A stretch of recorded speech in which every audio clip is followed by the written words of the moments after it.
Hey, look.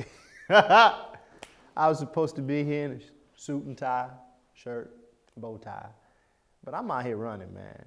I got a great marketing team here with Lindsay, who's behind the camera, and Cassandra.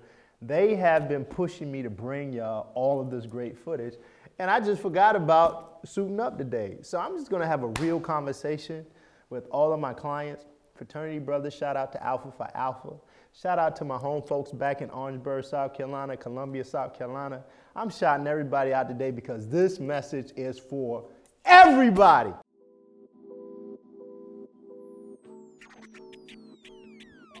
A lot of people are not understanding the nature of this market.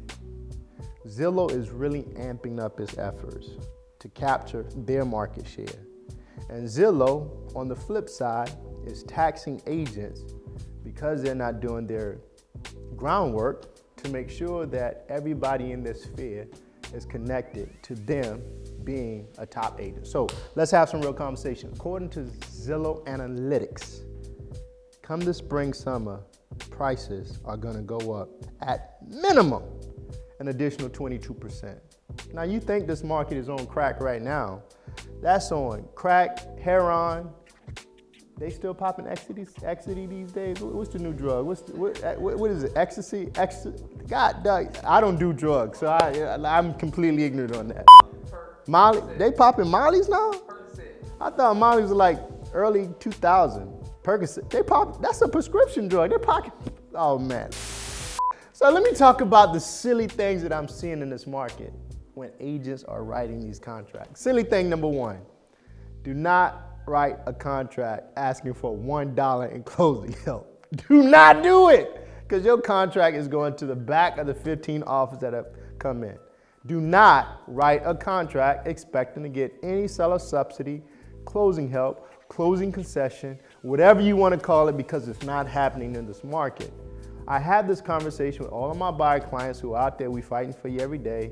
No, we're not winning 100% of these offers. Any agent who tells you that, they're lying. It just doesn't happen in this market. Now we are batting 8 out of 10, which mathematically equates to 80%, which numerically or alphabetically on a letter grade scale equates to a B. I'll take that all day, but nobody is knocking it out of the park in this crazy market because no one can control these market conditions. Every house under $600,000 at minimum in this market, you're having anywhere from 15 to 20 offers. When you start talking about homes going north of $600,000, you are still in double digits. And even in some communities, when you're looking at $1 million homes, Fairfax, Montgomery County, Howard County, you're still getting 10 to 12 offers. That's just how crazy this market is. It is now called a seller's market. So now, silly thing number one. Let's go to silly thing number two. Do not let anyone, agent I'm speaking of, put all of these contingencies in your contract. Why? Because sellers don't have to go for that. Remember, it's a seller's market. And if you want to win, you not only have to play the game, but you have to play the game to dominate and win.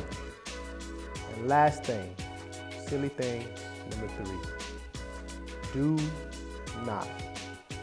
not overextend yourself and get caught up in the emotion of the experience. I see a lot of people do that. And what do I mean by that? I coach my clients through mortgage financial literacy. You know what you like to do as far as your lifestyle is concerned, you know your spending habits, you know those things that contribute to your overall happiness that are very important in life to keep you sane and to make sure that every day, at the end of the day, you have a peace of mind. Do not go into a house and become house broke. I see it happen all the time. If you know, going from renting to now owning a home, totally different, because when you rent, you don't have all the expenses you have when you own a home. So again, silly thing number three, know your numbers and be honest with yourself. I tell my clients all the time, I'm not just your realtor for this transaction, but I'm your realtor for life.